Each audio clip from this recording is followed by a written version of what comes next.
Jaipur metro के दूसरे चरण की डीपीआर को केंद्र सरकार की पब्लिक इन्वेस्टमेंट बोर्ड की मंजूरी मिल गई है। इसके बाद किस तरह से इस दूसरे फेज का काम आगे बढ़ेगा, इस पर ज्यादा जानकारी देने के लिए हमारे साथ जुड़ गए हैं वरिष्ठ पत्रकार जितेश जेठानंदानी जी। आइए उनसे बात करते हैं। जी जितेश जी, आपका हमारे इस प्राइम टाइम न्यूज बुलेटिन में बहुत बहुत स्वागत है। धन्यवाद सर। पूरे राजस्थान के लिए सर एक मैं ये उम्मीद कह रहा था कि जी, पूरे राजस्थान के लिए उम्मीदों के एक जी नए सूरज का उदय होने जा रहा है। जयपुर मेट्रो फेज 2 जो है उसको मंजूरी मिल गई है। किस तरीके से आप देखते हैं और क्या कुछ आगे अब रास्ता बनेगा? जी देखिए सर, बहुत ही अच्छा ये समय है, क्योंकि सरकार 2 साल पूरे कर रही है, राजस्थान की सरकार। और डबल इंजन की जो सरकार है उसका इम्पैक्ट साफ तौर पे देखने को मिल रहा है कि अभी ही मंजूरी मिली है। और जो पीआईबी की मंजूरी है वो मिल गई है।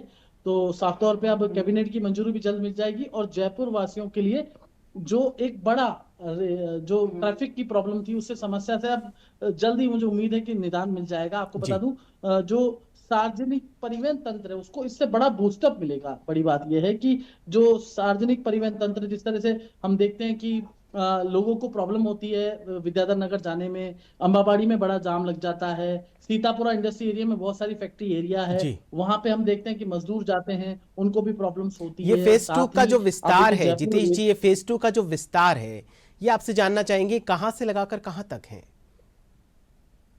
देखिए, बड़ी बात ये फेज 2 का जो विस्तार है, ये टिड्डी जो अपना टिड्डी मोड़ है, जी यहाँ से लेकर और टिड्डी मोड़ से लेकर, और ये सीधा हम देखते हैं कि शहर के दक्षिण और पश्चिमी इलाकों से सीधी कनेक्टिविटी है। जी और ये जो विस्तार यहाँ से रिंग रोड से लेकर और विद्याधर नगर टिड्डी मोड़ तक 42.80 किलोमीटर का, 42.80 किलोमीटर का, 42 किलोमीटर और 80, ये जी पूरा किलोमीटर का कॉरिडोर बनेगा ये। और इसमें आपको बता दूं, कुल लागत है 12,260 करोड़ रुपए की लागत है। और प्रहलादपुरा से पिंजरापोल गौशाला, जो पहला इसका फेज है, उसमें 1140 करोड़ रुपए इन्वेस्ट होंगे। जी तो इस सबसे बड़ी बात ये आप देखिए, इसमें पब्लिक को बहुत बड़ा फायदा मिलेगा। जो हमारे दर्शकों को भी मैं बताना चाहूंगा आपके दर्शकों को कि देखिए वीकेआई सीतापुरा इंडस्ट्री एरिया, आप जानते होंगे वहां पे बहुत सारे मजदूर काम करते हैं, तो मजदूर वर्ग को जी फायदा मिलेगा। वहां पे जो लोग व्यापारी जाते हैं, इंडस्ट्री जिनकी लगी हुई, उनको फायदा मिलेगा। फिर आते हैं वीकेआई। वीकेआई में आपको पता है बहुत सारी इंडस्ट्रीज वहां पे भी है, और वीकेआई के अंदर भी बहुत बड़ी संख्या में लेबर भी जाती है। जी तो वीकेआई में भी फायदा मिलेगा। जयपुर रेलवे स्टेशन पे अमूमन हमने देखा बहुत सी बार जाम लगा रहता है, और रेलवे स्टेशन पे लोगों को जाने में प्रॉब्लम होती है, कई बार ट्रेन तक छूट जाती है। Even I I I will let you know कि मेरी 2 बार ट्रेन छूट गई, क्योंकि वह इतना ज्यादा जाम जी रहता है। तो उस जाम से निजात मिलेगी। गांधीनगर रेलवे स्टेशन पे ही रुकेगी। गांधीनगर रेलवे स्टेशन पे भी जाने में कई बार समस्या हो जाती है। जब मैं दिल्ली से आता हूँ तो मैं आपको बता दूं, कई बार दिल्ली जब सुबह ट्रेन पकड़ने जाता हूँ तो दिक्कत, रात के समय भी दिक्कत जी होती है, सुबह भी दिक्कत होती है। जी एसएमएस स्टेडियम, अगर किसी खिलाड़ी को स्टेडियम आना हो एक छोर से दूसरे छोर, तो उस खिलाड़ी भी आसानी से आ सकता है और अपनी प्रैक्टिस कर सकता है। अब जी देखिए, एसएमएस हॉस्पिटल, अगर मान लीजिए कोई ऐसा हो कि छोटी मोटी बीमारी हो, उसको दिखाना आउटडोर में, तो वो भी इजीली आ सकता है। तो एसएमएस हॉस्पिटल भी इसकी कनेक्टिविटी बन गई है। जी फेज 1 में हमने देखा था कि एसएमएस हॉस्पिटल नहीं था, मानसरोवर से शुरू होकर वो चौपड़ तक जाती थी।